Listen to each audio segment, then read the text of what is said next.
قال رسول الله صلى الله عليه وسلم من يأخذ عني هؤلاء الكلمات فيعمل بهن أو يعلم من يعمل بهن। তোমাদের মধ্যে কে আছে এমন আমি এখন কিছু কথা বলবো, এই কথাগুলা গ্রহণ করবা, নিজে আমল করবা, যারা আমল করবে তাদেরকে শিখাইয়া দিবা। আবু হুরায়রা রাদিয়াল্লাহু তাআলা আনহু হাত উঠাইলেন, হুজুর আমি আছি, আমি আপনার কথা গ্রহণ করব, নিজে আমল করব, অন্যকে শিখিয়ে দিব তারাও যেন আমল করে। এই হাদিস আপনাদের সামনে বলার আগে যারা শ্রোতা, এই হাদিস শোনানোর নিয়ম হলো যারা এই হাদিস শোনে তারা ওয়াদা করতে হয় যে আপনি এখন যা বলবেন আমরা সব মানব। না হলে এই হাদিস বলার নিয়ম কি? এই হাদিস বলার নিয়ম এটা, এখন আমি আপনাদের সামনে যে হাদিসটা বলবো কারা কারা আছেন আমল করবেন, এটা হলো নিয়ম। তো সামনে যারা ওরা ওয়াদা করতে হয় আমরা আমল করব, আসলে করবেন তো? এই হাদিস শোনার আগে এটা নিয়ম।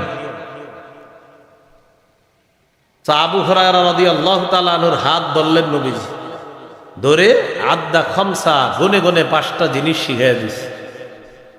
1 নাম্বার, ইত্তাকিল মাহারিমা তাকুন আবাদান নাস।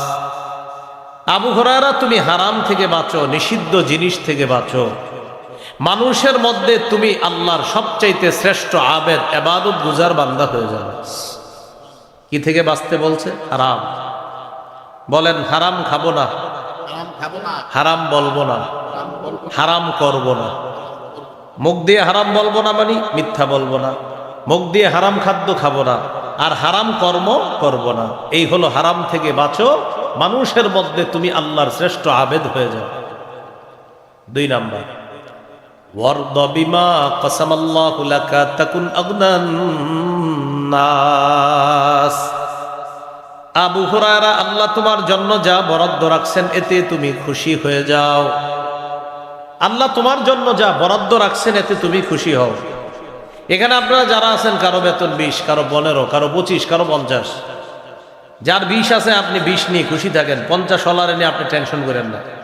আপনি ভাবতেছেন 50 হলা মনে হয় অনেক ভালো, আপনি খোঁজ নিয়ে দেখেন ওই 50 আল্লাহ ওরে ব্যবস্থা করছে, কারণ ওর 50ই লাগে।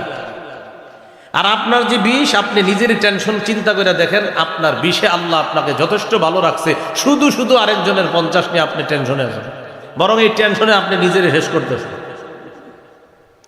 হ্যাঁ, যদি বলেন হুজুর না ভালো নাই, তার মানে আপনি কোনো হারামের মধ্যে জড়িয়ে পড়ছেন, এরপর থেকে আপনি ভালো নাই। যাদের 15-20 হাজার ইনকাম, ওরা যদি হঠাৎ কোনো সুদি কারবারে জড়িয়ে পড়ে, এরপর গজব লাগে ওদের কামাই। এর আগ পর্যন্ত খোঁজ নিয়েন ও 15-20-এ ভালো ছিল, যেই কোনো সুদ নামক ভয়ঙ্কর অপরাধে জড়িয়ে পড়ছে, এরপর থেকে তার এই 20-এ হয় না। কেন? ওই যে গজব শুরু হয়েছে।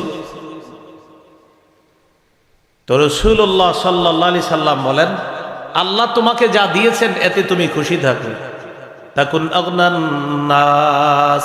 মানুষের মাঝে মনের দিক থেকে আল্লাহর কাছে সবচেয়ে ধনী মানুষ তুমি হবা। 3 নাম্বার, ওয়া আহসিন ইলা জারিকা তাকুন